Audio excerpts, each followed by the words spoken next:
Alors, justement, le propos, c'est de dire où en sommes-nous aujourd'hui, puisque c'est pas la première conférence de presse que nous faisons sur le projet gratte-ciel centre-ville.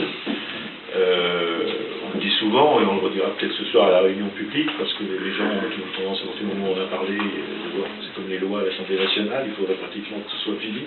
Pour l'urbanisme, c'est même encore plus long, hein, parce que c'est pas des décrets d'application, mais en tout cas, il y a...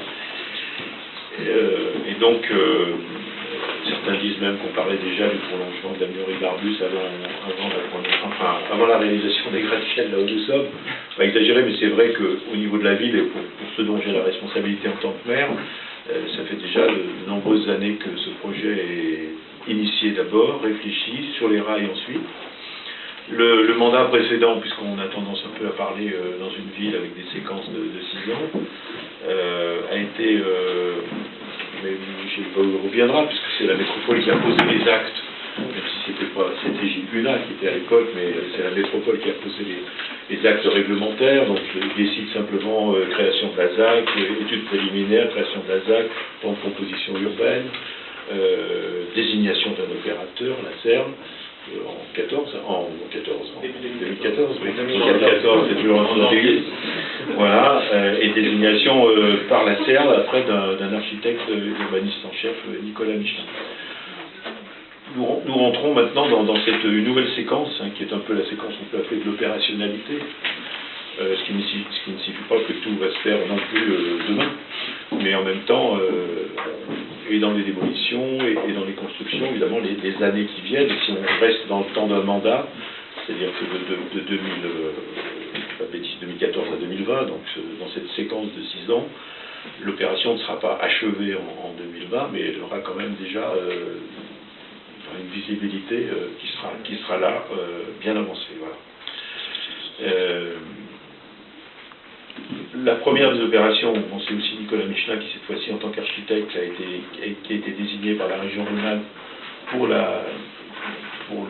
l'issue du concours et pour la réalisation du lycée Brossolette. C'est aujourd'hui le jour peut-être de parler un peu de Brossolette, puisqu'il entre au Panthéon avec d'autres aujourd'hui. Mais la désignation du lycée, elle date de sa construction, donc elle date des années 60. Et le lycée Brossolette va être un peu l'expression qui est dans le dossier La figure de proue, en tout cas la première réalisation de cette opération urbaine. Elle va démarrer 2016-2018 pour, nous espérons, mais les choses sont actées ainsi, une rentrée, alors là je me trompe toujours, quoi, 2018-2019, voilà, puisqu'on parle aussi là en année scolaire. Voilà. C'est évidemment une opération ici qui est sans équivalent en France. Alors quand on dit ça, on a l'impression de se pousser du col, hein, mais elle est sans équivalent parce que c'est une opération où il y a un renouvellement urbain sur un site patrimonial.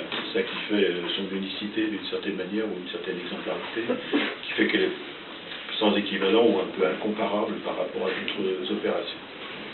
Il y a évidemment plusieurs enjeux, je vais les citer simplement parce que ça constitue vraiment notre réflexion et c'est quelque chose qui est au cœur de la réflexion qu'on a eue avec la métropole, avec Nicolas Michelin, avec la CERN aussi. Il y a un enjeu historique et patrimonial, bon, je n'y reviens pas trop, parler, c'est là où nous sommes, hein, c'est les gratte-ciel de 1930, mais le fait d'être adjacent à ce site-là, évidemment, ça impose quelque chose dans le futur. Il y a un enjeu de modernité et d'innovation qu'on peut peut-être résumer enfin, en une phrase en disant que l'approche environnementale dans ce projet, elle doit être à la hauteur, ou en tout cas, elle doit être au niveau de ce qu'a été l'approche hygiéniste de 1930. Hein. Je ne sais pas tout à fait, les choses sont pas les mêmes, mais en 1930, la construction des gratte-ciel a été vraiment marquée sous ce sceau de l'hygiénisme avec dans tout ce qui était à l'époque le confort. N'oublions pas qu'en 1930, il n'y avait pas d'ascenseur pratiquement, enfin les toilettes étaient encore sur le palier, hein, dans les bonnes maisons lyonnaises, quand il y avait les toilettes. Et donc il y a eu une approche qui était celle de Lazare Goujon, du socialisme municipal, hygiéniste en plus, donc apporter la santé quand même à des populations qui vivaient souvent dans des conditions qui serait aujourd'hui d'une très grande insalubrité, enfin, considérée d'une très grande insalubrité. Aujourd'hui, c'est la préoccupation du développement durable, des économies d'énergie, enfin, Nicolas Michelin en parle très bien, d'ailleurs ça fait partie, pour en avoir déjà discuté souvent un petit peu de son, je ne vais pas dire de son patrimoine, mais enfin de son ADN, ou en tout cas de sa façon, enfin c'est une préoccupation qu'il a dans ce qu'il fait, ce qu'il construit. Et puis un enjeu d'attractivité, on reviendra, bon ça c'est notre déclinaison depuis le début, on est une ville de près de 150 000 habitants, ce centre-ville-là est un peu à l'étroit dans ses avis, surtout dans sa configuration de 1930, même si évidemment ça s'est construit autour, et donc il y a nécessité de commerce en plus, d'équipements publics en plus, de tramvières, donc pour une ville de 150 000 habitants, la centralité, si vous voulez, justifiait, ou en tout cas méritait cette expansion. Donc une nouvelle centralité qu'on peut conjuguer d'ailleurs avec le développement de la métropole. Chimofo reviendra s'il le souhaite. Métropole multipolaire, c'est-à-dire qu'il y a des centralités à Lyon et certaines des centralités à Lyon sont à Villeurbanne, si on me permet ce propos-là. Donc aujourd'hui, alors, nouvelle étape, nouvelle séquence. La première séquence a été un travail de composition urbaine qui est repris, c'est-à-dire une tramvière, déjà des espaces consacrés à la voirie, l'emplacement d'ailleurs aussi des équipements publics pour l'essentiel, même s'il y a toujours une possibilité un peu de variation, et pour l'essentiel les équipements publics et la place des commerces et des logements bien sûr ont été posés dans la composition urbaine. Ça a été évidemment l'objet de beaucoup d'échanges entre la ville et la métropole. Le précédent architecte urbaniste en chef, Christian de Miller, qui a posé ces principes-là, que nous avons actés en quelque sorte. Donc nous partons sur cette base-là de composition urbaine. Et maintenant, on est dans une phase, je ne sais pas si on peut dire d'approfondissement, parce que c'est peut-être réduire à trop peu le travail qui est devant nous, mais en tout cas de poursuite des choses.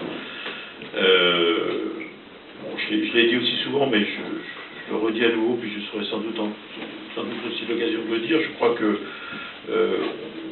moi, en tout cas, peut-être le fait d'être maire de cette ville à ce moment-là et au moment de cette opération fait quand même que je trouve qu'il y a une porteur à ce moment d'une grande responsabilité par rapport à ce qui a été fait dans les années 30. Et que la force d'à côté, c'est-à-dire en fait là où nous sommes, doit nous conduire quand même à avoir aussi de la force dans ce que nous allons faire. Il y a non pas ce qu'on peut appeler une comparaison, je ne sais pas tout à fait ce qu'il faut dire, mais enfin, en même temps, voilà. Et je n'aimerais pas qu'on puisse après dire que le quartier que nous allons réaliser, il va souffrir en quelque sorte d'une comparaison de ce qui s'est fait dans les années 30. Il y a une part d'inconnu là-dedans, hein, le jugement d'histoire est jamais en être sûr, mais je pense qu'en tout cas ça nous donne un niveau d'exigence qui est fort. Et puis peut-être par rapport aussi au travail que nous avions engagé, ce que j'ai souhaité, en lien d'ailleurs avec les services de la ville aussi, et puis de la métropole, c'est que on est bien dans le prolongement. Alors quand je dis le prolongement, c'est évidemment pas le pastiche, c'est pas ça, mais on a une force qui est celle de l'avenue Henri Barbus, donc il fallait que ce qu'on ait plus loin, ce qu'on va réaliser plus loin, se situe à la fois dans une perspective de rue ou d'avenue, peu importe, c'est-à-dire de tramvière. On ne pouvait pas passer, si vous voulez, pour caricaturer un peu, d'un urbanisme comme celui où nous sommes, à un urbanisme qui sera un urbanisme en îlot, un peu disséminé, qui ferait qu'on aurait une espèce de vraie rupture. Donc ça aussi, c'est, je pense, une responsabilité qu'on a pris, qui est pas un jugement esthétique, mais en fait, qui est quand même une façon dont on peut développer la ville, en tout cas dans ce quartier-là. C'est pas le cas partout. Hein. Dans d'autres quartiers de Villeurbanne, des partis pris de composition urbaine et réalisation architecturale ne sont pas ceux-ci, mais là, il y avait cette force d'à côté qui nous obligeait à une force de main. Voilà, donc c'est... je vais m'arrêter là-dessus. Les gratte-ciel à Villeurbanne, là où nous sommes, c'est vraiment constitutif fortement du récit de la ville. C'est pas que ça, la ville de Villeurbanne. Il y a beaucoup d'autres paramètres qui en font sa singularité. Mais c'est sûr que les gratte-ciel eux-mêmes, avec la centralité des années 30, elle était là, elle est essentielle dans l'histoire et dans le récit de la ville. Donc il faut, j'utilise quelquefois l'expression être à la hauteur, je ne vais pas la reprendre trop aujourd'hui, mais en tout cas, il y a un passé qui nous oblige, on peut le dire comme ça, et d'où un engagement et une responsabilité forte qui nous habitent pour réaliser cette opération.